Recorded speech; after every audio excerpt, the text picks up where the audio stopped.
আমার আজকের পরিবেশন শুভঙ্করকে লেখা নন্দিনীর চিঠি। দয়া করো শুভঙ্কর, জীবনে আর একবার সুযোগ দাও আমাকে। আমি দর্পণ হই, পৃথিবীর স্বচ্ছতম দর্পণ।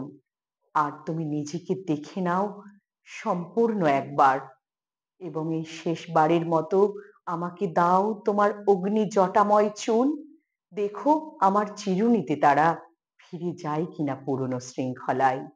আমাকে দাও তোমার শীর্ণ বাহু আর 5 আঙুলের রুগ্ন ডালপালা।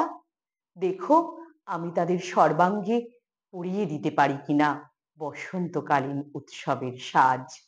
দীর্ঘ সৈকত, লাল কাঁকড়ার অবিরল নতুন নতুন সুখের গর্ত, যেখানে বালু আর ঝিনুকের কারুকাজ মিলেমিশে এক মায়াবী কিংখাত।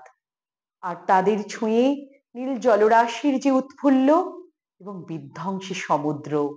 একবার একবার ভাসতে দাও এই বেহুলাকে সেখানে। দেখো ধুয়ে দিতে পারে কিনা তোমার রক্তের সংক্রামিত বিষ। শুভঙ্কর, যতই তুচ্ছ তাচ্ছিল্য করো, ভালোবাসা এখনো সাবিত্রী। মৃত্যু অথবা মৃত্যুর মতন যে কোনো ধ্বংসের উদ্ধার মন্ত্র সে এখনো। প্রবলতম অনাবৃষ্টির পরও, এত বীভৎসতম সন্ত্রাসের পুনরাবৃত্তির পরও তার কপালে চির এয়তির সিঁদুর টিপ। ভালোবাসার কাছে ফিরে এসো শুভঙ্কর।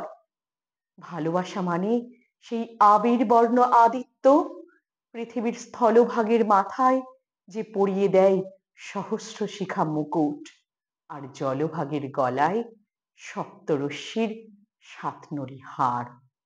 আমার কাছে আর একটু থাকো শুভঙ্কর। হাওয়ার বিরুদ্ধে এই আমি ছড়িয়ে দিচ্ছি আমার দীর্ঘ আঁচল। স্থির আলোক শিখার নিচে তুমি মগ্ন হও তোমার নির্মাণে আর সৃষ্টিতে।